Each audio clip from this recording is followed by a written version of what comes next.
Hello friends, మీరు చూస్తున్న ఈ మొక్క పారిజాతం అనే మొక్కకు సంబంధించినది. ఇది చాలా అరుదుగా కనపడుతుంటాయి. చూడండి ఎంత బాగుందో. వర్షాకాలం రావడంతో ఆకులు ఎంత పచ్చగా నిగనిగలాడుతున్నాయో. చెట్టంతా చిగురించింది ఆకులతో. దీని కాడ కూడా చూడండి. ఇది ఆయుర్వేదానికి కూడా బాగుంటుంది. మోకాళ్ళ నొప్పుల కోసం అని అంటారు. పారిజాతం అనగానే సత్యభామ కోసం శ్రీకృష్ణుడు తీసుకొచ్చిందని చెప్తుంటారు.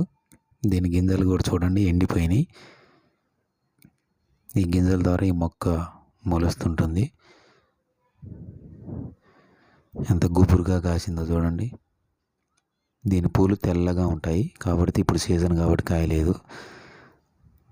ఆకులు చూడండి తమలపాకుల్లాగా ఉన్నాయి.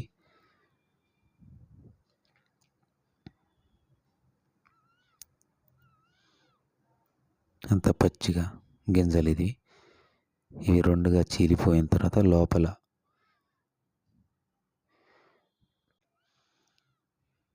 దీన్ని రెండుగా చేస్తే దీనిలో 2 గింజలు ఉంటాయి. దీన్ని విరిచేస్తే ఒక గింజ కనపడుతూ ఉంటుంది. ఏదన్నా ఇలా అరుదైన మొక్కను చూడడం అనేది, మా ఇంట్లో దొరకడం అనేది చాలా అదృష్టంగా ఫీల్ అవుతుంది.